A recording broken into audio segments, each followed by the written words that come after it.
Food prices are going through the roof, but I'm going to show you how my parents have taught me how to stretch a dollar when it comes to food. And in this video, I'm going to show you how I took $27 worth of drumsticks and turned it into meals that might have cost us $100 at the grocery store off the shelves. This has to be the cheapest way to make chicken stock, other than saving all your bones from when you buy chicken. But who really has time to do that? I think this is the easiest and smartest way to make chicken stock, and I'm going to show you how I do it in this video.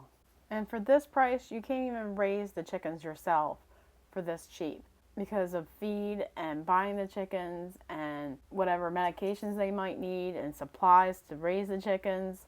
I think this is the most cost-effective way to have chicken stock and chicken meat on your shelf. Alright, we're going to season it with salt and pepper just because you want to flavor your layers. So we're just going to sprinkle the black pepper on.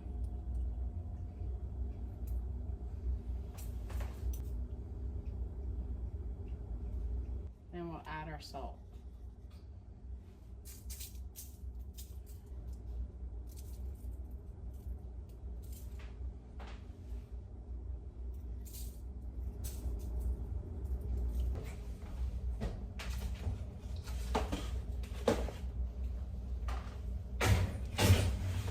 With this much chicken going in the oven, it took maybe 2 hours to cook it thoroughly, and it needs to reach a temperature of 165. I'm starting to think that there's a temperature limit on using these bags because they always seem to melt to the sides of my oven. Does anybody have any tips? Please leave me a comment down below if you have trouble or you know how to use these oven roaster bags. I would love to know.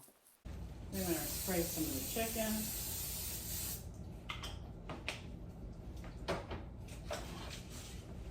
Just dump it in.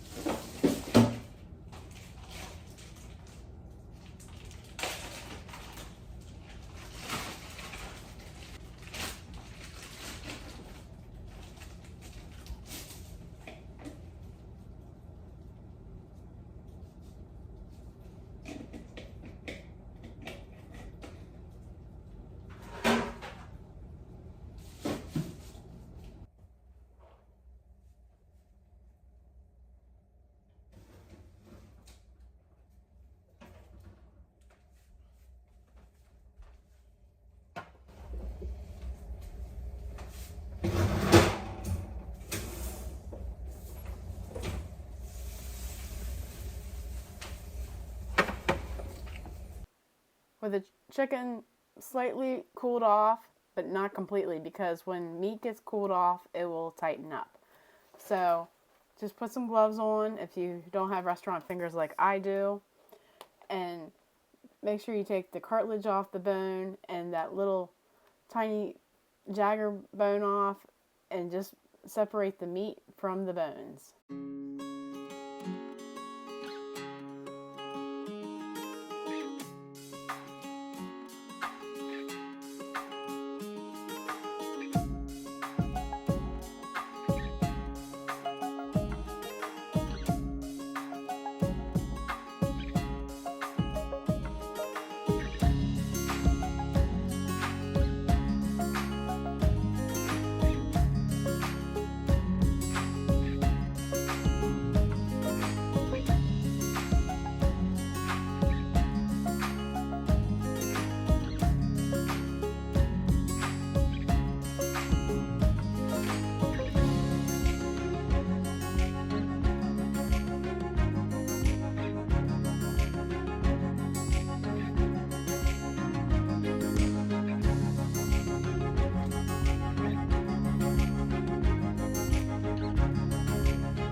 Alright, it is the next morning, and I've just had these on warm overnight because at 11:30 last night, I was just not in the mood to put the rest of the ingredients in there, but now we're going to start. What we have in here so far is the chicken juice that was the broth that was made from cooking the bones down, or the meat from last night. And then we have the bones and the skins that I put back in the pan here in the oven roaster. Then what I'm going to add to it, we're going to chop some celery, and I'm going to use some carrots that I accidentally put way too much salt in when I canned them because I didn't reread the instructions. It's always a good idea to read your instructions when you're about to can something, no matter how many times you've canned it before. And then we're going to put some apple cider vinegar in. This will help break down the bones and get more of that goodness out of the bones, the marrow, for nutritional value. We're going to throw some black peppercorns in, some turmeric, homegrown garlic, and homegrown onions here. I'm going to chop some of this up and we'll throw it in there, and we're going to add some water. All right. We'll get my junk pail here. And the stalks, you don't have to exactly cut it to a perfect shape. So I'm just going to do a rough chop. You can even use the peels if you know where they've been and they've been washed. And since I know where these onions came from, I have no problem just throwing them in my stock. But if they're dirty, yeah, then I'm going to be washing them.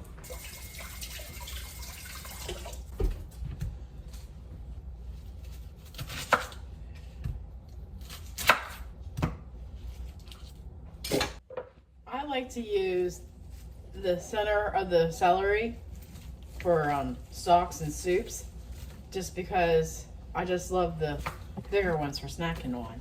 And plus, the leaves have a lot of flavor in them as well. So we're going to wash this up and we're going to throw that in the pot. So we're just going to do a rough chop with the celery.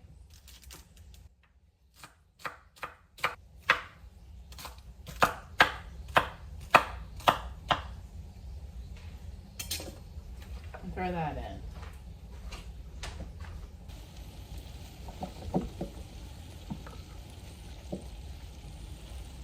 I have regrew celery from the base of a bunch of celery, but then it rotted on me before I was ready to plant. So if you tried this, let me know, and if it actually worked for you. For the garlic, I don't even think I'm going to peel it. I think I'm just going to chop it up.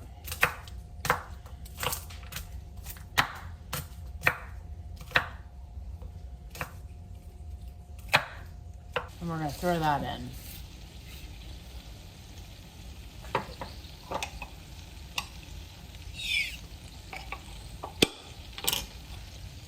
All right. Apparently I didn't hit the start button. We've added the carrots with the juice and all. I added a teaspoon of black peppercorns and a tablespoon of turmeric to help with the color and also help with inflammation. I mean, chicken stock's supposed to be one of the healthiest things there is. And I added in a 1/4 cup of apple cider vinegar.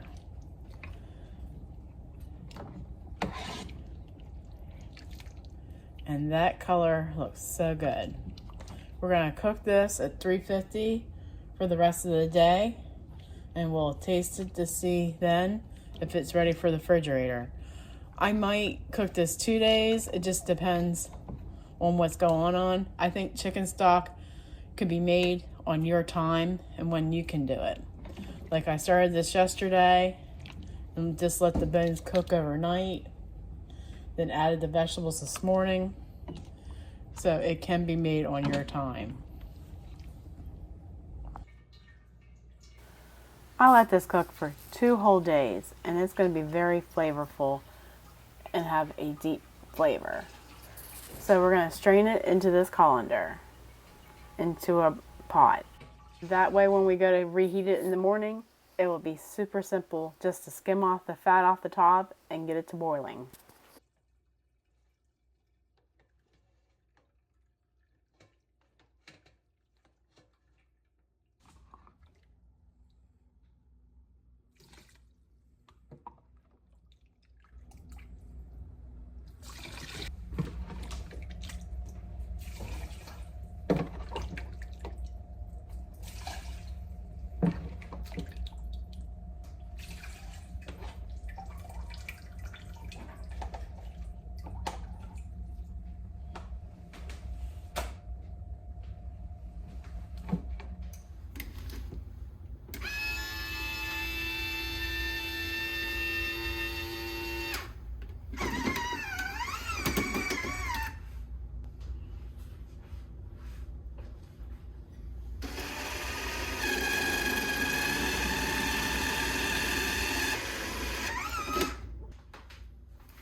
Always label your food. I cannot stress that enough because I can't tell you how many things I have thrown out over the years just because I was just too scared to figure out what I put into a bag. And now we're just gonna generously put enough meat into several bags. You want to make sure the chicken is flat as possible in the bag and make sure you have enough space at the top that the bag will seal up tight for you. I have a love-hate relationship with my food saver. I really do, especially when food is a little bit wet.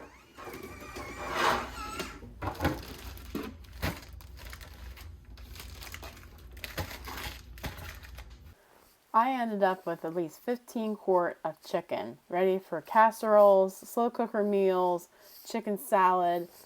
Like, this will go a long way in feeding my husband and I. And I spent only $27 on this chicken. Alright, this is why I wait till the day after or the weekend after, is to remove all this fat.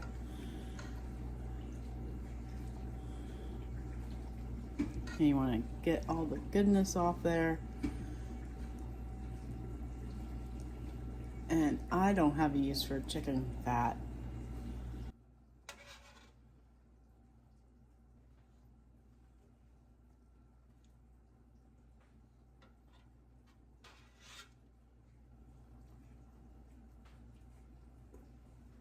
Alright, we're going to turn on the stove to medium, and we'll let this come to a boil for 5 minutes. In all reality, I could have just froze it in the state that it is now and be super healthy, but I don't have that much freezer space due to the fact that we put meat in freezer camp. So we're gonna can this chicken stock, and I'm gonna clean my sink before I start. Then I'll wash my jars.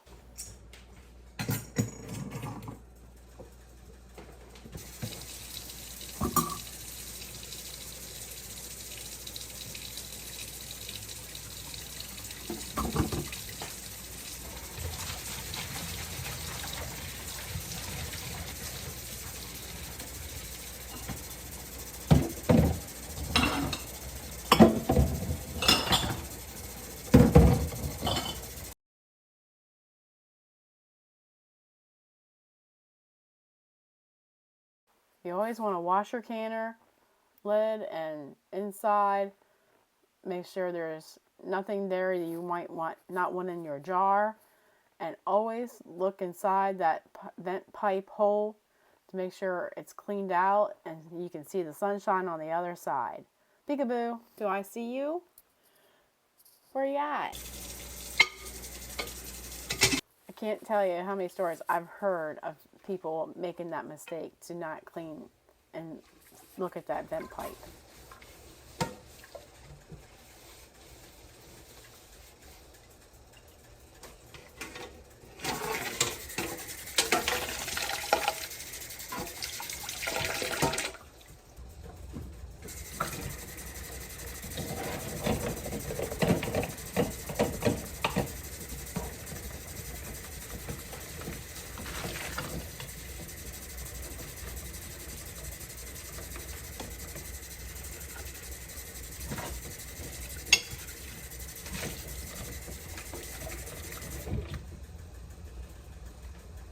Please read your manufacturer's instructions on how many quarts of water should be in your canner.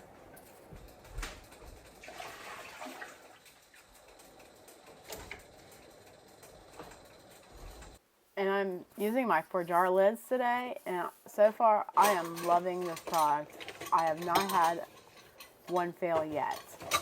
If you're interested in trying 4-jar lids, use my code Mennonite10 for an extra 10% off your order when you check out.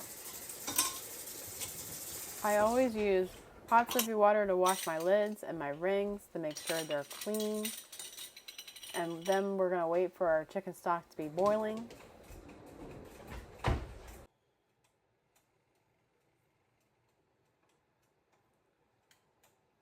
Alright, into clean jars, we're going to fill this up to the 1-inch headspace, debubble, wipe the rims, put our lid on, then our ring to fingertip tight.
Make sure the canner is full steam ahead for 10 minutes before you put that weight on. You want to make sure all that air is getting out of your canner before you put that weight on.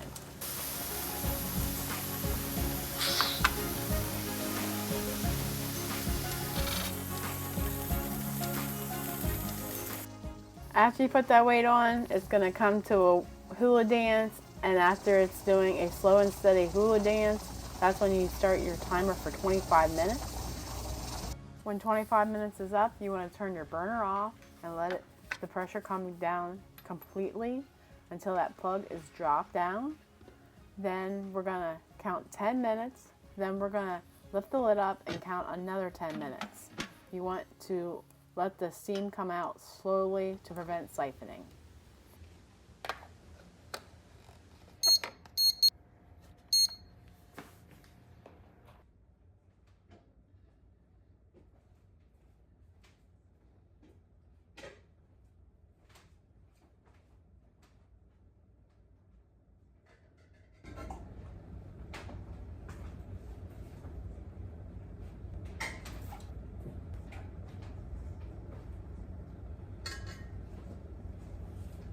Now look at the deep color of that chicken stock. You cannot buy that from the store for any price. And it's so easy to do. And I hope I've inspired you today to go save some money at the grocery store and stretching your dollar. Thanks so much for watching. I'm so glad you stopped by the farmhouse today. May I suggest you watching this next? And remember, God gave you a great day. Now go do something great with it. Take care and God bless.